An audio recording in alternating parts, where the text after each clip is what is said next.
Halo, selamat pagi pemirsa. Anda menyaksikan Breaking News TV One. Sidang lanjutan kasus Mario Dandi baru saja dimulai, di mana sidang hari ini beragendakan mendengarkan keterangan saksi. Saksi yang dihadirkan adalah dua dokter yang menangani David Ozora. Dan kami akan ajak Anda langsung untuk menuju ke Pengadilan Negeri Jakarta Selatan untuk menyimak jalannya persidangan. Saudara yang melakukan juga visum ragaton kepada anak Islamino sudah. Kapan? Tepatnya pada Februari 2023 pukul 25.00 di Rumah Sakit Medika Hari Rabu. Di Rumah Sakit Medika. Iya. Pada saat itu saudara bertugas atau? Saya bertugas di ruang IGD Rumah Sakit. Waktu itu anak ini datang ya, tiba. Sehingga saudara melakukan Di Rumah Sakit Medika Permata Hijau. hari Rabu. di Rumah Sakit Medika. Iya. Baik. Pada saat itu saudara bertugas atau? Saya bertugas di ruang IGD Rumah Sakit. Waktu itu anak ini datang ya, tiba. Sehingga saudara melakukan yang saudara tuangkan di dalam visum et repertum berkaitan dengan anak ini. Apa yang saudara temukan di situ? Korban datang tidak sadarkan diri dan keadaan umum sakit berat. Korban datang dibawa oleh orang. Beliau mengatakan orang tua dari teman korban, tapi tidak menyebutkan namanya. Saat itu saya melakukan pemeriksaan, ditemukan yang pertama luka robek luka lecet di pelipis bagian atas mata sebelah kanan. Sebentar. Baik. Ini berarti kan saudara melakukan pemeriksaan ini di UGD ya? Benar yang mulia. Di ruangan UGD. Iya, yang mulia. Saudara lihat anak itu. Terus saudara temukan tadi. Iya, yang mulia. Silakan lanjutkan. Ya, yang saya temukan kita temukan luka lecet pada pelipis bagian atas mata sebelah kanan sekitar ukuran 1,5 cm x 0,5 cm. Kemudian luka lecet pada pipi sebelah kanan ukuran 6 cm x 5 cm. Kemudian luka memar pipi kanan ukuran 6 cm x 5 cm. Kemudian luka robek di bagian bibir bawah sisi dalam ukuran 2 cm yang mulia. Jadi akhirnya saudara tuangkan di dalam suatu visum et repertum ya, nomor 001 ini, iya, MR. Saudara yang menandatangani? Saya menandatangani. Baik, di samping luka-luka yang saudara sampaikan tadi, ada hal lain yang saudara tuangkan di dalam visum et repertum? Tidak ada yang mulia. Tidak ada. Saudara lakukan enggak pemeriksaan dalam? Untuk pemeriksaan di IGD kita menangani kegawat daruratan yang mulia. Jadi yang pertama sekali itu memang kita nilai kondisi pasien memang tidak sadarkan diri dengan kesadaran kita sebut skala klinisnya itu GCS. GCS pertama kali itu saya nilai 10 yang mulia. Ditandai dengan membuka mata bila kita panggil, kemudian suara terdengar tapi tidak jelas dengan kata-kata tapi bukan dengan kalimat yang jelas. Kemudian gerakan, dapat gerakan, menghalau gerakan, tapi menghalau gerakan dengan nyeri. Kemudian setelah saya nilai dari luar dulu, ditemukan yang saya sebutkan barusan. Kemudian sebagai dokter umum kita memberikan penanganan awal dan pemeriksaan lanjutan seperti laboratorium, CT scan, dan saran rawat inap di bagian ICU. Akhirnya kan ada pemeriksaan lanjutan, iya, ada lab juga. Iya. Hasilnya saudara baca? Saya baca. Apa yang dihasilkan dari lab? Dari hasil lab ditemukan bacterial infection atau infeksi bakteri pada darah korban. Kemudian pada CT scan ditemukan dari hasilnya tidak ditemukan kelainan pada otak ataupun perdarahan di dalam otak ataupun tidak ditemukan retakan atau kita sebutnya patah tulang di tengkorak. Ditemukan bekuan darah di bagian bibir dan tampak penebalan dinding pada sinus, dok, yang mulia. Untuk otaknya sendiri, kelihatan enggak di CT scan? Dari hasil CT scan tidak ada tampak kelainan, hanya kelainan pada bekuan darah di bibir dan penebalan pada sinus dari kami, yang mulia. Anak ini kan waktu itu pingsan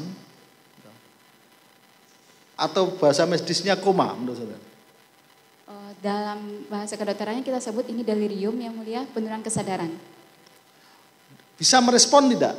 Merespon saudara mungkin supaya biar merespon dengan panggilan ataupun dengan peraga tertentu, bisa merespon enggak? Dapat saya jelaskan yang mulia, pertama kali korban datang, respon pada matanya, saya suruh buka mata. Ini kita sebut dengan E-nya 3. Kemudian kalau tidak saya panggil, kemudian menutup mata. Jadi ini E-nya nilainya 3. Kemudian verbal atau bicara tapi tidak jelas, hanya kata-kata, ini V-nya 3. Kemudian motoriknya bisa menghalau dengan bila diberikan nyeri, ini M-nya 4, ditotalkan ini semuanya 10. Kita sebut di bidang kedokteran ini delirium atau penurunan kesadaran. Yang mulia. Belakangan apakah si anak ini kesadarannya itu semakin membaik atau menurun sehingga saudara melakukan tindakan tertentu? Dapat saya jelaskan yang mulia, saya memeriksa korban ini pada pertama kali. Kemudian setelah pasien ini atau korban ini masuk ke rawat inap, ini ditangani oleh dokter spesialis. Saya lihat di catatan rekam medisnya kondisi pasien penurunan kesadaran dengan GCS 7. Punya kesadaran? Penurunan kesadaran di hari ketiga. Penurunan kesadaran ya? Iya. Penurunan kesadaran yang seperti apa yang saudara bisa jelaskan? Dapat saya jelaskan, saya tidak tahu yang mulia, yang ini bukan. Di rumah sakit apa itu? Medika Permata Hijau. Medika. Pasien dirujuk pada tanggal 22 Februari 2023 yang mulia. Dengan kondisi diharapkan dengan selama perawatan di Medika, kondisi pasien membaik dengan pengobatan. Akan tetapi di hari ketiga kondisi pasien makin memburuk. Dari dokter spesialis merujuk ke rumah sakit yang ada MRI-nya. Kebetulan di rumah sakit kami tidak ada MRI. Memburuknya itu seperti apa? Mohon maaf yang mulia, saya tidak tahu. Tidak tahu ya. Saudara cuma melakukan pijat apartun dari apa yang saudara amati, saudara tuangkan gitu aja ya. Iya yang mulia.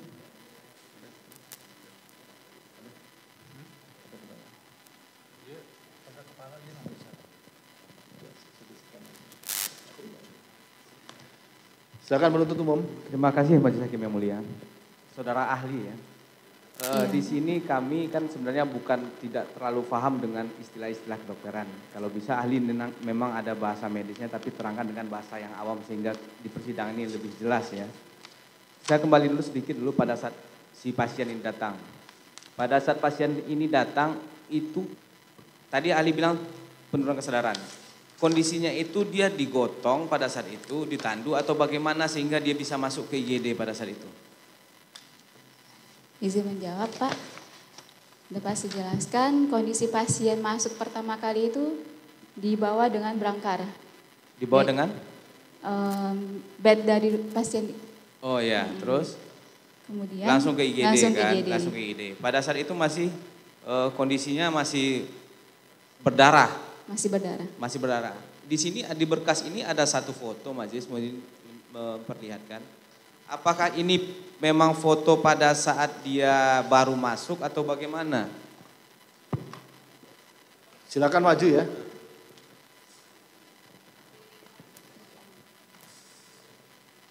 Nasihat hukum dari Mario juga silakan.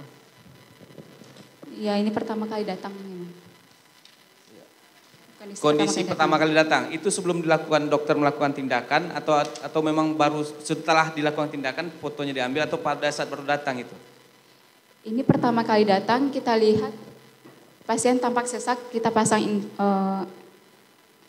oksigen, ini sebelum tindakan.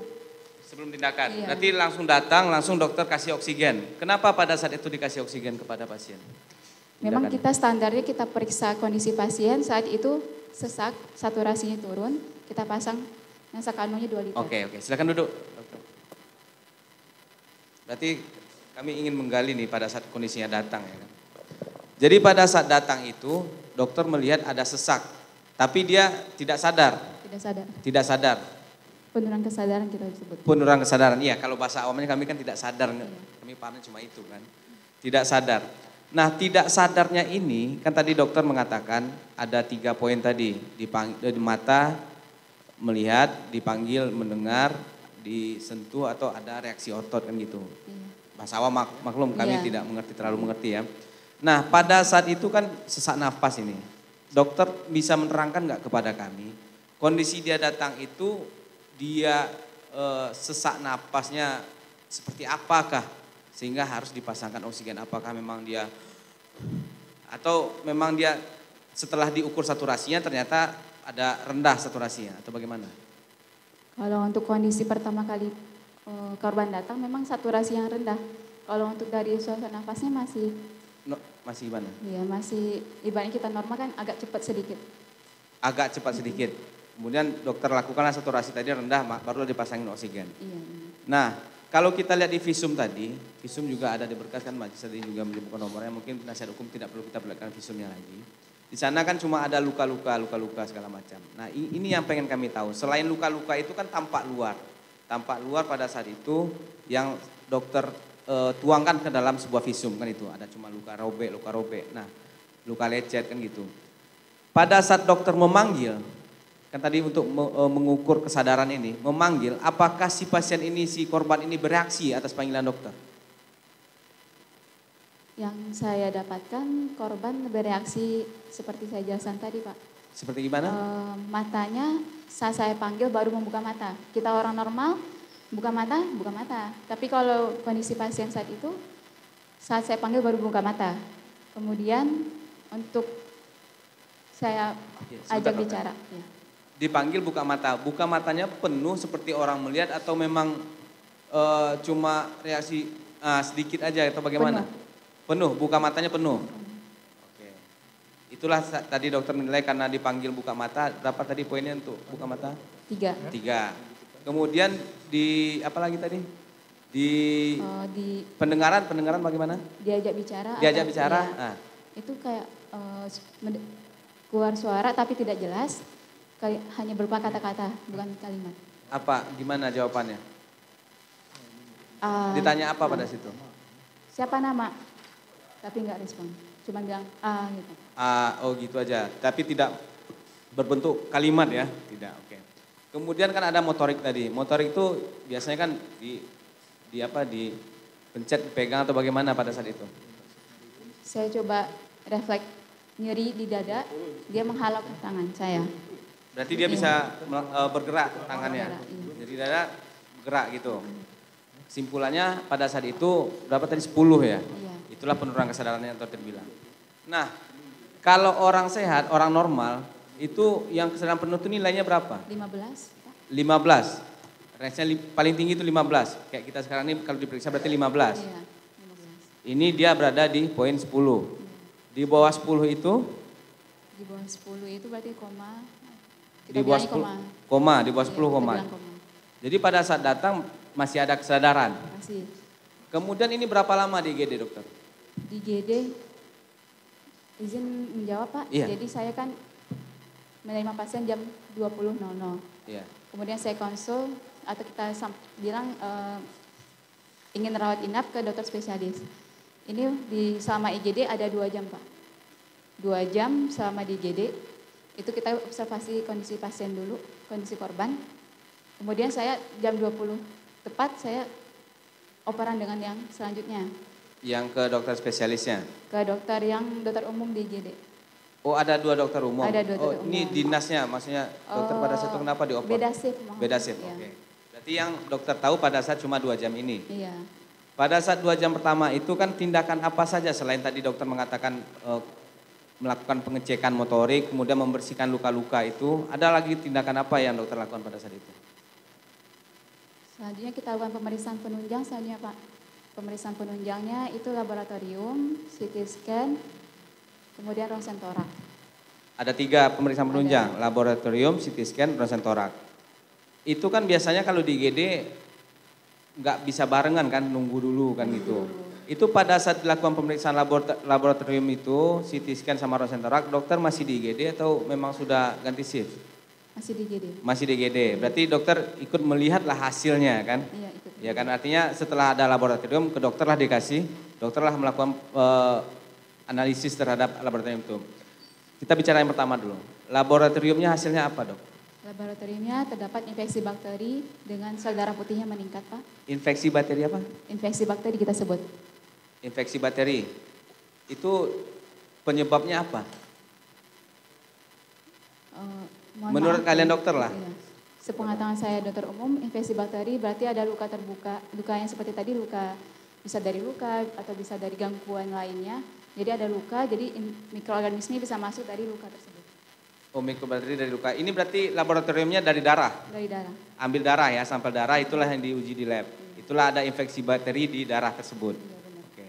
Kemudian yang CT scan? CT scan ditemukan, yang pertama tidak ditemukan kelainan pada otak, tidak ada perdarahan, tidak ada retakan atau patah pada tengkorak, terdapat bekuan darah pada bibir bagian bawah sisi dalam, tampak penebalan pada sinus.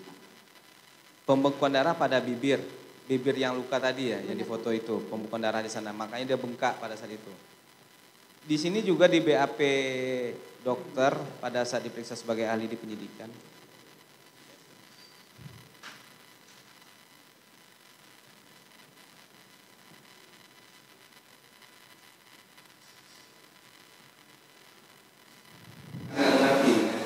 Bahwa pada waktu anak korban Kristalino David Ozar dirawat di Rumah Sakit Medika Permata Hijau telah dilakukan pemeriksaan CT di kepala dan hasilnya berdasarkan rekam medis yaitu tidak tampak kelainan morfologi intracerebral, terutama tidak tampak pendarahan cerebri, tidak tampak fraktur pada kalvaria maupun basis krani, soft tissue hematon pendarahan cerebri. Tidak tampak fraktur pada kalvaria maupun basis krani. Soft tissue hematon di bukal kanan. Titik sampai tadi sampai basis krani titik, ya kan? Ini yang dokter bilang tidak ditemukan kelainan tadi. Kemudian dilanjutkan dengan soft tissue hematon di bukal kanan. Ini apa maksudnya? Soft tissue hematon di bukal kanan nih, dokter? Kalau bahasa umumnya bekuan darah, Pak. Oh, pembekuan darah di bukal kanan berarti di pipi tadi. Di bibir tadi. Di bibir tadi. Oh. Sinusitis maksilaris bilateral. Penebalan dinding pada sinusnya. Apa itu? Penebalan dinding pada sinus, Pak. Penebalan dinding pada sinus. Ini disebabkan apa biasanya? Kalau untuk kapasitas saya dokter umum, setahu saya itu bisa ada infeksi kronis dari dulu. Tapi ini kan gambaran dari CT scan-nya seperti itu, Pak. Oh, hasil dari CT scan seperti ini. Tapi penyebabnya tidak tahu ini. Cuman ada penebalan di infeksi di sinus tadi ya. Dan ethmoid bilateral. Sama, Pak. Jadi sinus itu ada banyak-banyak ruangnya di tulangnya, jadi itu kita rangkum jadi sinus. Kesimpulannya itu tadi ya. Jadi banyak ruangnya dirangkum dokter jadi sinus. Oke. Kemudian hasil yang terakhir tadi adalah apa tadi? CT scan udah torak. Torak apa hasilnya? Dalam batas normal, Pak. Tidak ditemukan kelainan. Tidak ditemukan kelainan. Itu hasilnya. Setelah 2 jam itu dokter menyerahkanlah kepada dokter selanjutnya, shift selanjutnya. Benar, Pak. Kemudian dokter mengetahui kan, kemudian dirawat di Permata Hijau. Dokter mengetahui dari rekam medis, ya kan. Nah, dirawat di Permata Hijau ini berapa lama, dokter? Dirawat selama 3 hari, Pak, dari tanggal 20 sampai tanggal 22. 3 hari. Kenapa pada saat itu 3 hari? Jadi dari dokter spesialis diharapkan ini pemberian terapi kondisi pasien membaik. Namun di hari ketiga dari catatan beliau mengalami penurunan kesadaran. Dari beliau menyarankan untuk periksa MRI. Kebetulan di Rumah Sakit Medika tidak ada MRI, maka dirujuk. Oke. Penurunan kesadaran yang dokter baca, ahli baca ini dari rekam medis, kan tadi 10 pada saat masuk IGD 10. Dokter tadi sempat menyampaikan 7. Ini penyebab turun 7 ini di rekam medis itu tahu nggak apa penyebabnya? Dapat saya jelaskan, saya tidak tahu, Pak.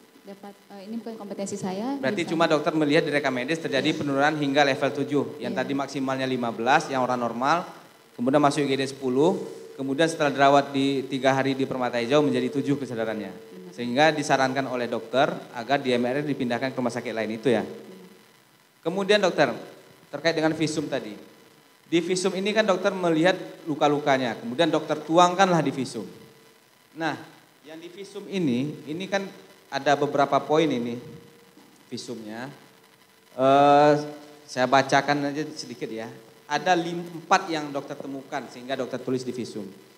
Satunya luka lecet pada pelipis bagian atas mata sebelah kanan ukuran 1,5 kali 0,5 cm. Yang kedua luka lecet pada pipi kanan ukuran 6 cm kali 5 cm. Yang ketiga luka memar pada pipi kanan ukuran 6 cm kali 5 cm. Yang keempat luka robek pada bibir bawah sisi dalam ukuran 2 cm. Kalau kita lihat dari visum ini kan cuma di bagian wajah nih dokter. Di bagian kepala, bagian wajah.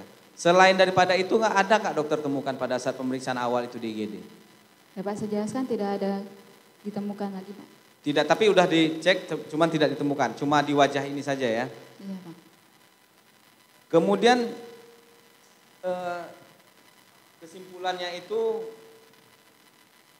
di kesimpulan visum ini dokter mengatakan korban datang dalam keadaan tidak sadar dengan keadaan umum sakit berat. Nah, ini sakit beratnya ini bisa dokter ahli terangkan nggak? Maksudnya apa? Jadi untuk keadaan umum sakit berat dapat saya jelaskan, kondisi pasien tidak sadar Pak. Kondisi pasien penurunan kesadaran, kemudian tampak cedera kepala sedang kita sebut karena yang tadi saya bilang GCS-nya 10. Kemudian ada bakteri infeksi. Jadi dari situ saya sebut ini keadaan umum sakit berat dan butuh pemantauan serius di ruang ICU. Oke dokter. Kemudian pada saat itu, ini dari saya mungkin yang terakhir, nanti dilanjutkan oleh teman-teman. Pada saat itu dokter bisa mengambil nggak kesimpulan penyebabnya luka-luka tadi, infeksi bakteri itu kenapa? Bisa nggak pada saat itu dokter ambil kesimpulan? Saya tidak tahu Pak.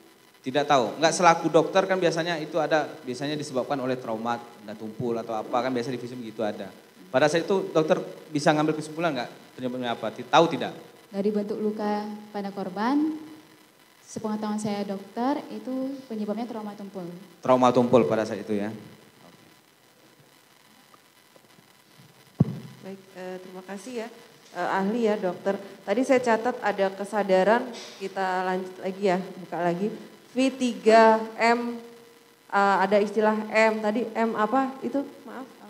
Dalam bahasa medis itu motorik gerakan. M untuk motorik.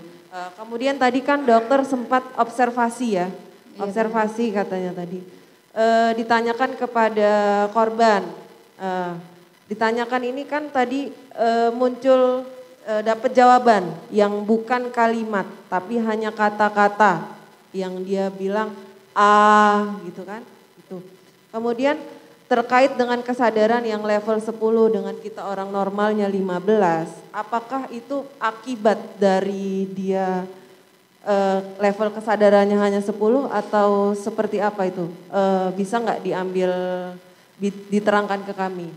Apakah akibat dari level kesadarannya hanya 10, dia hanya bisa menjawab A atau berhalusinasi atau seperti apa? Dapat saya jelaskan kalau untuk korban sendiri memang saat datang sebagai kita dokter umum kita nilai dari awal.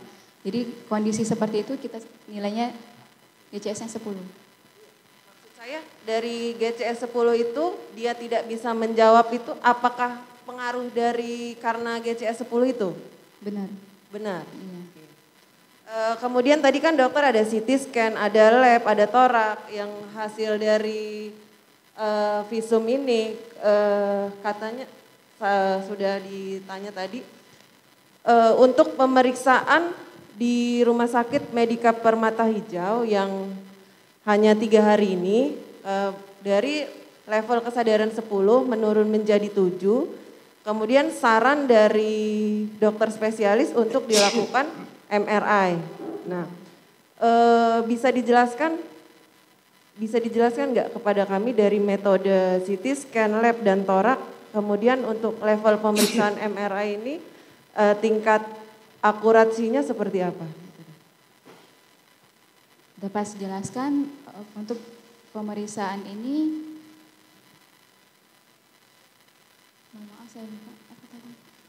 Akurasi dari pemeriksaan